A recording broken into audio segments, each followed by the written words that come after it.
Bismillahirrahmanirrahim. Assalamualaikum warahmatullahi wabarakatuh. Di video kali ini, admin ingin kembali berbagi informasi update buat rekan-rekan semua seputar P3K. Jadi buat rekan-rekan semua yang lagi menonton video ini, silahkan disimak videonya dengan baik.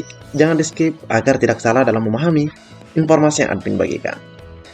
Terkhusus buat rekan-rekan yang baru saja menemukan channel ini, silahkan tekan tombol subscribe.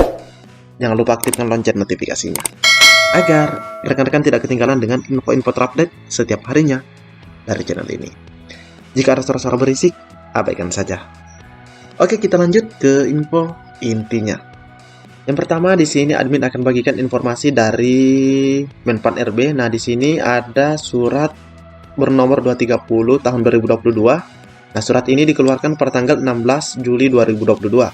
Nah, di mana di sini isinya adalah penempatan rekan-rekan ya.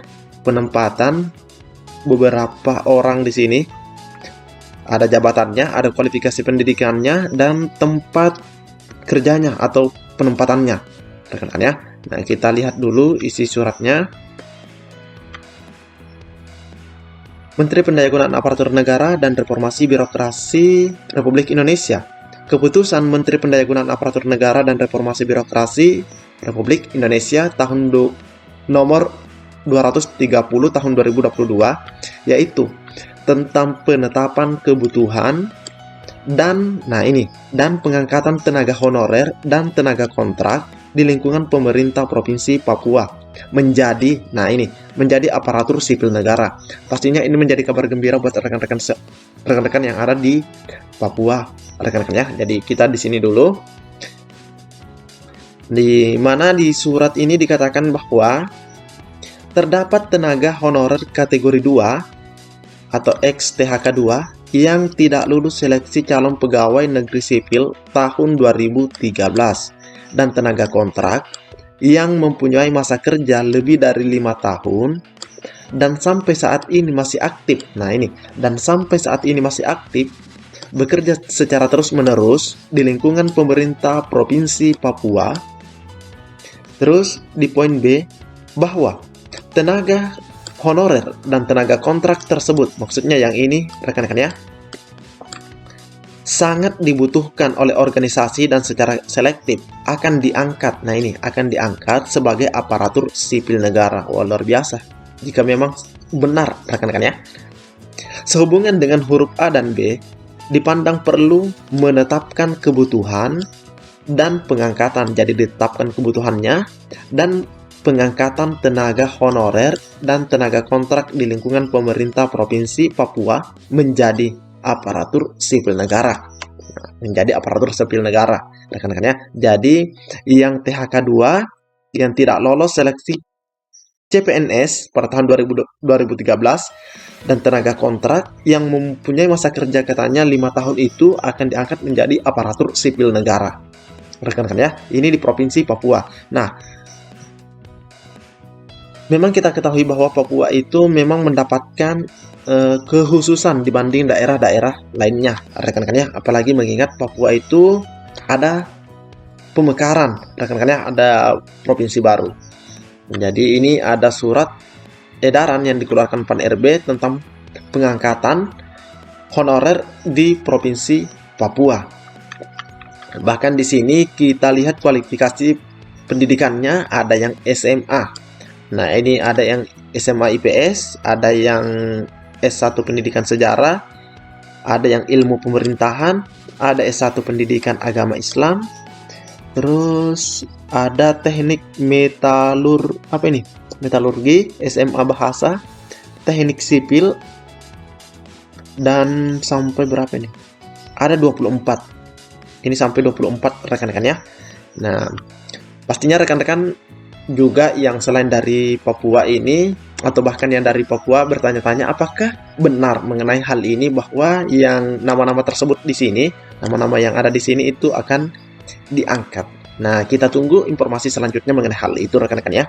Nah, apakah benar surat edaran ini dari Pan RB? Tapi jika benar, alhamdulillah rekan-rekan ya, alhamdulillah buat rekan-rekan yang ada di sana, yang mana mereka itu akan diangkat menjadi aparatur sipil negara. Nah, ini tenaga kontrak di lingkungan Provinsi Papua menjadi aparatur sipil negara. Nah, ini pengangkatan rekan-rekan ya. Nah, kita tunggu saja informasi selanjutnya mengenai surat edaran ini. Namun yang perlu kita pahami bahwa memang di Papua ada kekhususan. Oke, selanjutnya ada juga informasi yang admin dapatkan dari Cabang Dinas Pendidikan Wilayah 6 Provinsi Jawa Barat. Nah, ini 29 Juli. Jadi ini juga masih sangat baru, di mana ditujukan kepada kepala SMA, SMK, dan SLB negeri secabang Dinas Pendidikan Wilayah 6. Nah, ini undangan memperhatikan Peraturan Pemerintah Nomor 11 Tahun 2017 tentang Manajemen Pegawai Negeri Sipil, Peraturan Pemerintah Nomor 17 Tahun 2020 tentang perubahan atas Peraturan Pemerintah Nomor 11 Tahun 2017 tentang Manajemen Pegawai Negeri Sipil. 3. Peraturan Pemerintah Nomor 49 Tahun 2018 tentang Manajemen Pegawai Pemerintah dengan Perjanjian Kerja atau P3K. Yang keempat, Surat Kementerian Pendayagunaan Aparatur Negara dan Reformasi Birokrasi Republik Indonesia Nomor B185 sekian Tahun 2022 tentang pelaksanaan Undang-Undang Nomor 5 Tahun 2014. Kalau tidak salah isinya ini tentang penghapusan honorer, rekan-rekan ya. Penghapusan honorer ini dikeluarkan oleh Pan RB 31 Mei 2022. Itu yang admin ingat dari surat ini. Nah, di nomor 5, Surat Badan Kepegawaian Daerah Provinsi Jawa Barat nomor 2389 sekian tanggal 3 Juni tentang pendataan tenaga non-ASN. Nah, ini rekan-rekan ya, pendataan tenaga non-ASN di lingkup pemerintah daerah Provinsi Jawa Barat. Sehubungan hal tersebut, kami mohon saudara menugaskan 1 orang wakil kepala sekolah urusan kurikulum dan 1 orang pengelola kepegawaian pada unit kerjanya untuk mengikuti kegiatan Desk Kepegawaian. Jadi, nah ini kegiatannya Desk Kepegawaian dan Pemetaan GTK tahun 2020, tahun ajaran 2022-2023 yang akan dilaksanakan. Nah, ini sudah dilaksanakan dimulainya pada tanggal 2, berakhir pada tanggal 17 Agustus 2022. Nah, ini ada jadwal terlampir, nanti kita cek. Ini pukul 8.00 waktu Indonesia Barat sampai dengan selesai. Tempatnya Kantor Cabang Dinas Pendidikan Wilayah 6. Nah, ini yang harus dibawa. Ada beberapa surat tugas, ada laptop atau notebook, SKBM 2022-2023, leger gaji, data DSO, Sidakep GTK yang update per 31 Juli 2022, terus ada template DSO. Mengingat sangat pentingnya kegiatan dimaksud, mohon hadir dengan membawa persyaratan dan kelengkapan yang ada di atas ini. Yang ini maksudnya rekan-rekan ya. Demikian surat ini disampaikan atas perhatian dan kerjasamanya, diucapkan terima kasih. Rekan-rekan ya. Oke, ini tembusannya. Nah, kita lihat di sini ada jadwalnya, jadwal kegiatan. Nah, jika dilihat di sini rata-rata perharinya itu 5. Rekan-rekan ya, ada 5 sekolah. Meskipun yang ada di hari Jumat tanggal 12 ini, tanggal 15, 16, dan 18. Nah, ini ada tanggal 18 ya. Ini ada 6. Ada 6 ada 6 sekolah. Nah, ada 6 sekolah. Nah, di sini kita lihat jadwalnya ada 18 Agustus 2022. Ini yang di tanggal 18 ada SMKN 1 Leles, Takoka, SMKN PP Cianjur, SMKN 1 Sindam Barang, Pasir Kuda, Cikadu. Nah, jika kita lihat di sini ini cuma sampai tanggal 17. Nah, entah kenapa. Oke, kita lihat di sini ada beberapa sekolah, rekan-rekan cukup banyak. Ini dari hari Selasa, Rabu, Kamis, Jumat. Baru Senin lagi. Selasa, Rabu, Kamis, Jumat, Kamis. Nah, ini Jumat terus ke Kamis lagi. Ini bagaimana ini? Ini double sepertinya rekan-rekan ya. Nah, jika kita lihat di sini, ini sudah ada tanggal 11 Agustus. Kok di sini ada 11 Agustus lagi nih? Nah, ini rekan-rekan ada kekeliruan. Namun pada intinya di surat ini dilakukan Desk Kepegawaian dan Pemetaan GTK tahun ajaran 2022-2023 di Cabang Dinas Pendidikan Wilayah 6 Provinsi Jawa Barat. Oke, selanjutnya dari surat edaran ini. Nah, ini rekan-rekan ya. Nah, banyak rekan-rekan kita mempertanyakan hal ini. Mereka mendapatkan informasi bahwa katanya ada pengunduran jadwal. Katanya rekan-rekannya mereka mendapatkan pengunduran jadwal karena adanya surat yang dikeluarkan oleh Pan RB terkait pendataan tenaga non ASN di lingkungan instansi pemerintah.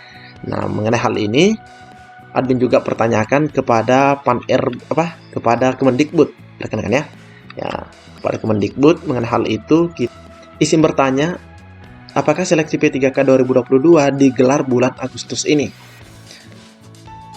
Selamat siang, selamat datang di layanan Kemendikbud dengan Perdi. Perihal informasi pendaftaran P3K Guru 2022, saat ini belum ada informasi terbaru. Kami sarankan silahkan melakukan pengecekan secara berkala pada akun SSC ASN di website resmi kami. Ini website resminya, dan di sini admin kembali pertanyakan apakah surat edaran terbaru dari Pan RB tentang pendataan honorer ada kaitannya dengan seleksi P3K 2022 ini. Sini dijawab lagi, selamat datang di layanan Kemendikbud dengan Perdi. Perihal surat edaran Kemenpan RB tahun 2022 tersebut mengenai pendataan tenaga non ASN di lingkungan instansi pemerintah tidak berdampak pada pelaksanaan P3K Guru tahun 2022. Jadi kalaupun misalnya memang molor jadwalnya, misalnya dari Agustus ke September, yang jelasnya itu tidak ada dampak dari surat edaran ini, rekan-rekannya. Tidak ada dampak dari surat edaran ini mengenai hal itu. Jadi rekan-rekan yang mendapatkan informasi bahwa terjadi pengunduran jadwal karena adanya pendataan tenaga non ASN ini, kalau tidak salah di sini ada sampai 30 September. Nah ini, mungkin karena ini rekan-rekan ya, tanggal 30 September 2022. Nah ini paling lambat.